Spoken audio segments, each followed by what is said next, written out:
Salam dostlar, yeni dərsimizə xoş gəlmisiniz.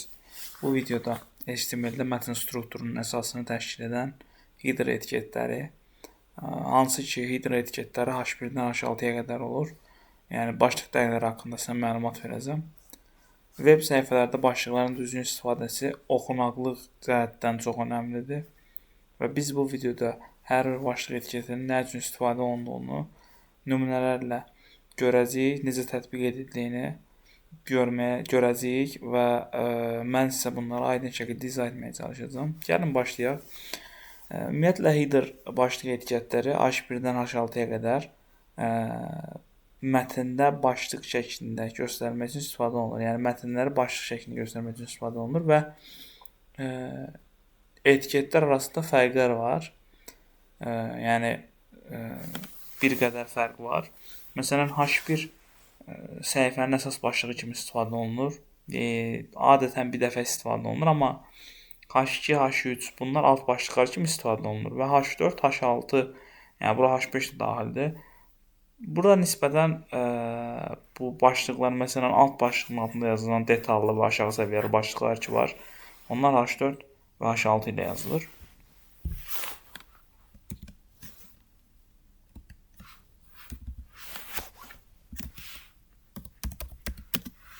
Bura header yazıram.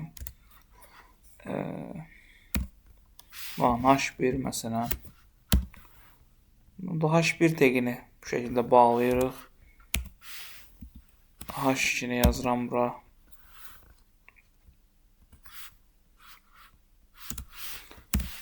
H3 yazıram bura. H4 yazıram. H5'i yazıram. Təbii ki, siz bunları mənim sizə göstərdiyim qısa yollarla da yaza bilərsiniz. Onlarla daha rahat olar. Mən sadəcə özüm bu qaydada yazıram. Məsələn, H6-ya qədər. Məsələn, gələk buraya yazaq HTML dərsləri məsələn. Və bunu hər birinə kopyala yapışdır edək. Baxaq görək aradakı fərq nədir? Gəlirik burada live serverdən. Baxın. Nə demişdik? H1 əsas başlıq kimi yazılır və yalnız bir dəfə istifadə olunur. H2, H3 alt başlıqlar üçün istifadə olunur. Adətən. Amma məsələn burada H4, H6 bu H4, H6 eyni zamanda H5 bunlar detallı yazılar üçün istifadə olunur. Yəni alt başlıqların bir altında da yazılan yazılar üçün. Baxın görürsüz H6 nə qədər kiçikdir. Əsasən bunların içində H1 çox vacibdir. Səhifənin əsas mövzusunu əks etdirir. Yəni ən çox onun üçün istifadə olunur. Yəni hər biri əsasdır təbii ki, amma dediyim kimi məsələn H1 əsas başlıq kimi yazılır və adətən bir dəfə yazılır. Digəri bunlar alt başlıq kimi, artıq bunlar məsələn daha detallı yazılar üçün istifadə olunur. Amma bunu da qeyd eləməliyik ki, başlıq etiketləri ölçü vermək üçün istifadə olunmamalıdır.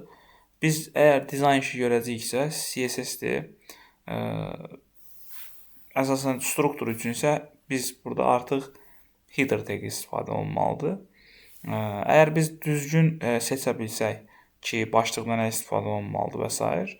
Həm istifadəçi, həm də biz brauzerdə bunu daha anlaşılan şəkildə etmiş olarıq. Yəni, ümid edirəm ki, aydındır sizin hər biriniz üçün bu.